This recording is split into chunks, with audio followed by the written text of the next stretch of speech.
What's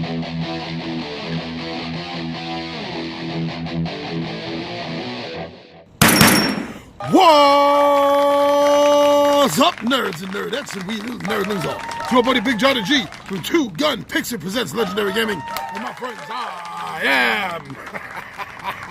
am back. All right, so this is the third in a 3-part series that I've been doing for Midday Monologue Mondays. And this concerns the Two Gun Pixie Game Radar, the gamedar. So we have already spoken about 6 amazing games in the last 2 Mondays, and now we're going to close it up for my top 9, plus a bonus one, an expansion game as a bonus. So let's talk about these last 3 games out of the 9 games that are on my gamedar. First one coming up is a game that has gotten a lot of traction lately. It hasn't even finished its Kickstarter, and it is already burning everything up. People are already dying for this game. They can't wait until August, September in order to get their hands on this. And this is an open world sandbox style game. It's called Western Legends. And in this game, you are literally, and I am not overusing that word, I mean it exactly the way it's supposed to mean, non-figuratively. You are literally playing legends of the Old West. You're going to be playing Wyatt Earp, Doc Holliday, Calamity Jane, Billy the Kid, Bass Reeves, Belle Starr, Bat Masterson, and more. So many more. They had so many stretch goals open up. They got so many characters. They even got 2 expansions coming out with the core game. They did so good on their stretch goals. This game is on my radar. This game was on my radar before it hit Kickstarter. I love Western games. I don't think there's enough good ones out there. There's a little bit more than a handful out there, but most of the ones I played are okay. A couple of them I played are lame. This one, Western Legends, it's going to be a daisy. So that game is by Colossal Games. It's there. I believe it's the first game out of the gate for them. I may be wrong, but this is the first time I've heard of them. Not sure. But some of the other reasons why I'm looking forward to it, you know, when it comes to games that has miniatures, there's very little gray area. There's very little in between. Either the miniatures are fantastic with amazing detail, or they kind of suck. Let me tell you, there's construction going on. Let me tell you something. These minis look amazingly great. They are not substandard, and they do not fall into that small category that fits in the gray area in between. These are amazing looking miniatures that they have. And it's not just the miniatures. The artwork for the game is so thematically beautiful. The artwork draws you into the feeling of the Old West, the old American West of both pop culture as well as reality. The art and the miniatures really, really drag you into that. And I also like, and this is similar to any open world sandbox style game, which is one reason why I love them so much, is, you know, the multiple paths of victory that you can take in this game, the different things that you can do, and they mirror perfectly what we, at least through the media and Hollywood, understand to be everyday life, how one survives in the Old West. I mean, everything from gambling, you can choose to be a gambler, you can choose to be a cattleman and go driving cattle, you could be a prospector looking for gold, you can go rob banks.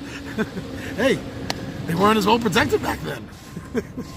You can go up and fight bandits, become a marshal, a lawman. Yeah, law dog. And what's probably going to be my favorite thing is sandbox games. Whenever they have this option, it's always the one I go for.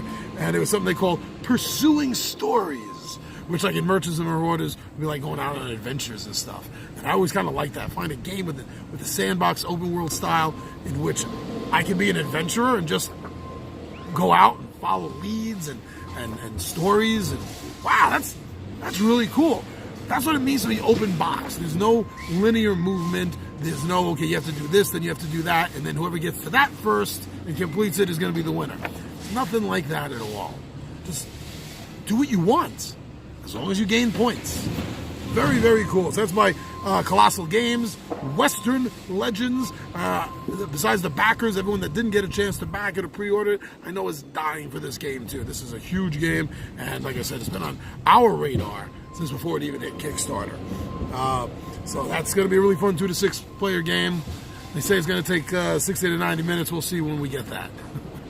So the next game on this list. Oh, yes. Now, we just saw the Wild West. There's so many other places to go. So many other genres to encounter. And this one is one of my favorite genres of all when it comes to board games. Because I don't think there's enough of them in their pure sense. That's horror games. Sure, there's tons of zombie games and tons of games based on the mythos work of Lovecraft and his contemporaries. But you know something? There's not a lot of games that fall into the horror genre that are outside of those two categories. You know what I mean? There's a few good ones, but not nearly enough when you compare the massive amount of zombie and Cthulhu games out there. So this game totally hooked me. Everything I read about it, everything I saw about it, I backed this game immediately. I could not wait to back this game. This game's supposed to be out in June, and even non-backers are waiting for this game. This is one of those games that's really going to hit a chord. And that game, by Everything Epic,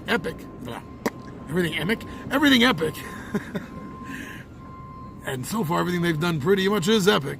Everything Epic's Comb Award. Now, there was a game, I forgot the company that came out with it. There was a game came out a few years back called Sanitarium. A small box card game where you lay the cards down like tiles to represent the hospital or the asylum, the sanitarium that you woke up in with no memory, and you had to go around and collect safe objects like your shoes, glasses, things like that, things that meant something to you personally on a psychological level, made you feel very safe, like a baby with its whoopee blanket, you know? And you ultimately had to get out of this place before the madness overtook you. I swear, somebody at Everything Epic played that game, said, holy shnikey, this game can be better if we make it bigger. Because that's what Comb Award feels like to me. Sanitarium is an okay game. It's not bad. I'll throw it down on the table as a filler. But it's nothing I'm getting excited and look forward to and be like, hey, we're planning game day around Sanitarium. Yay! You know, it's nothing like that. But I'll play the game. I'll have fun with it for, 15, 20 minutes. But Comb Award is so much deeper. It's so much more story-driven. It's like I said, they took the core of all the basics of Sanitarium and said, let's blow this up into a story-driven, super replayable game. And that blew me away. I was like, wow, that's what this little box game needed. Another thing that caught me about this game, there's not a lot of them out there. There's a few, sure, there's a few. But there's not a lot out there. This game is for 18 and up. Yeah, you have to be 18 years or older to buy or play this game. That's because of the way the material is written. The horror material is very adult. So that's another reason why I'm kind of looking forward to it, because it's gonna be a deep horror. Yeah. Well, fingers crossed. Anyway, it's good that it's a co-op game, but not all the missions in the game are co-op. It's another thing that I liked about it. Some of them are all versus all. You're not really sure right away. So it kind of adds in that little bit of betrayal at Baldur's Hill, betrayal at the House on the Hill, or betrayal at Baldur's Gate. Wow, got the two of them combined into one game, and they kind of are one game, just different settings. Yeah, it definitely has that feel to it. And I also got to say that the miniatures are some of the most thematically fun-looking miniatures I've seen so far. They're not highly detailed. Actually, they're not detailed. You know when you go into a department store and you see the mannequins that have no features on them, it's just kind of like a head, but there's no eyes, there's no nose, there's no mouth, There's no features to it whatsoever. It's just a featureless mannequin. That's what the minis look like.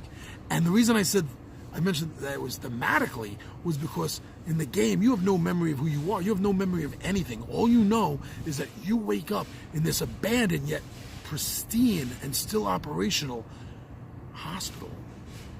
So that's why I say that those miniatures for this game are thematically amazing. They really thought that one out. That was cool. You could have gone for the high detail, horror in their people's faces, like, oh! But no, you went with the subtleness of who are you? Who? And that matches the game. So that's definitely very cool. So we're all looking forward to that for June. That's definitely a game big on my radar, and I am not nearly the only gamer this is sitting on their radar for. Now, before I get to the expansion, because I had to flip sides, I ran out of room on my notes. Now, the last game on this list is by a company called Dice Hate Me Games, which I believe is a subsidiary or owned by Greater Than Games, who's already been on this list for their last expansion for the for the Sentinels of the Multiverse game. But this game here, it takes a well-known American literature story, which has over the years become sort of like urban myth about Sleepy Hollow, and they've taken it and made a sequel, so to speak, to the original short story. So things are very familiar. If you're familiar at all with the original story, not the TV show. Here's the first couple of seasons that were good. Last one, no, forget about the TV show. Think about the original story, or heck, even think of the old Disney cartoon. That's pretty darn close to the feel of Legends of Sleepy Hollow. 1 to 4 player co-op game that's going to be playing, they say, within 30 minutes to 120. I guess that depends on the mission and the number of players, obviously. Now, there's an element in the game that I really enjoyed reading about, besides the fact that it's based on literature, which there aren't a lot of board games out there based on novels and short stories. The way they use fear in the game. See, fear has become this thematic mechanic. You like that? Thematic mechanic. Fear has become this thematic mechanic in the game, and it's used effectively to limit your action pool.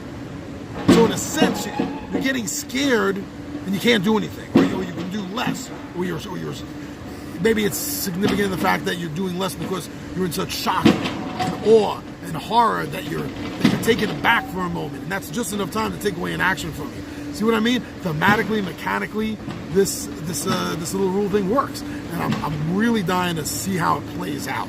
Because written, it sounds like it's going to play pretty well. Written, it seems like it makes sense. We're going to see how that is eventually going to be played out. And another quick little thing, and this is not the only time it's been done. WizKids does this all the time for obvious reasons, and it's a mechanic I really wouldn't mind. Not a mechanic, it's a component that I really wouldn't mind seeing more in games, and that's the dial at the bottom of the miniatures. So you have your little miniature, and the base at the bottom actually has a dial on it, and you can use that to keep track of the enemy's health. So this way you don't have to worry about chits or tokens or anything. It's right there in the base. You look at the mini, boom, there's the mini, there's how much health he has left. That's kind of cool. I definitely like that. So those are the last 3 games for this list, but I did say that I had a bonus time. Since you guys put up with this now for the 3rd week, we're going to throw you a little bit of a bonus, and that is for an expansion game that also has me excited. This company has been on the list the last 2 times, and because of this expansion, they made it to all 3 times. Osprey Games, you have been on all 3 of the 3-part gamedar 2018. And in this case, is for an expansion for the Lost Expedition. Lost Expedition is a game set in reality. And the fact that Percy Fawcett's original expedition into the Amazon back in the 1920s went missing. And this game is based on you and a team going in and finding him. You and a 3-person team going in to try to find out what happened to Percy Fawcett, as well as to get to where his expedition was trying to get to. And that was the lost city of Z, El Dorado, out down in the Amazon. And the game has no fantasy settings in it whatsoever. You're dealing with situations, and the Pierre Sylvester, who was the designer of the game, and I'm sure with some help from Osprey Game Line's development team, really looked into hardcore what, in this time period of the 1920s, what were all the life or death situations that a group of adventurers were going to face in the Amazon. And these are all the cards you have to deal with. Yes, there are promotional cards. There's two 3-card promotional decks. One of them is the Mystic Idol, or the Lost Idol, or something Idol, which has 3 cards that have a little bit of mysticism in it, a magical artifact. There's another 3-card promotional set, which I don't have, so I don't know if they have anything. That's one with the dinosaurs. The Lost World 3-card promotional set. So it has dinosaurs in it. But the core, without the 6 cards in the 2 promotional sets, the core set, nothing unusual. And it's hard as all heck. It is... I have not won a solo game of this yet. I think as a team we've only won once. Because it is very tricky. It's so easy for people to die in the Amazon in the 1920s. What can I say? And the game brings that forward. So the expansion, which is the Fountain of Youth, obviously continues with the promo packs idea of bringing a little bit of fantasy, a little bit of mythology into the game, taking away some of the realism. But with the core set, you don't need any more realism cards. That's for sure. So I'm really looking forward to this. And it's not just one expansion. There's 4. My fingers cannot count today. There are 4. There are 4 so-called modules that you can stick into the base game, that you can add on into it. So it's always really cool when an expansion game is bringing you something more, than just the same. I like that. I like it when a expansion for a game will give you more of the same from the base game. But you only need one. Really, you only need one expansion to do that. Any expansions after that, come on, bring us something new, bring us something different. And Osprey didn't even wait. No, they didn't give us the one expansion, which is everything else the same, just more of it. No, they skipped that because they knew that everything they had in that base deck was good. So they went right ahead. So let's give them something new. Let's give them some new mechanics. Let's give them some new rules. Yeah. Definitely on board with that. So, Lost Expedition, Fountain of Youth by Osprey Games, 1 to 5 players, 30 to 60 minutes, they're saying, and we're looking at that for September. So those 3 games and the expansion are the last. Next Monday, we're going to start something completely different. We're going to move away from this. I'm not sure what we're going to talk about next Monday. If there's something you want to hear me talk about, leave it in the comment below, definitely. Otherwise, we'll just have to see what pops into my head in a week, So let's not forget, that was Western Legends by Colossal Games. Definitely looking forward to that. If you like Wild West or you like open world sandbox style games, I don't see how you can let this game get by you. Everything Epic, we discussed Coma Ward, another game coming out in a couple of months, hopefully by June. And this game is a deeply psychological horror game. So much so, 18 years and older need to play this game or buy this game. Coma Ward. Finally, a really good, decent, hopefully, horror game. It has nothing to do with zombies or Lovecraft. Then the final full core game that we're waiting for by Dice Hate Me Games, and that is Legend of Sleepy Hollow, the game that is the sequel to the story. All right, so and then don't forget the expansion. Oh yes, it's not a standalone expansion. You need the core game. You need the Lost Expedition if you want to play fountain of youth. And trust me, if you played the Lost Expedition, you were going to want to play Fountain of Youth. So there they go, the last 3 games and the bonus I gave you there of the expansion game that we are desperately waiting for. We are waiting with bated anticipation, my friends. So that's it. That's everything I needed to talk about for right now. So I want to thank everyone for liking us on Facebook. Thank you for following us on Twitter. But you know what? Most of all, thank you for subscribing to us right here. Thank you so much. It's the world when you all subscribe and when you share these videos and you comment on them. It makes me feel like I put them up for a reason. You know, I wouldn't put them up anyway. But I wouldn't have had a reason then.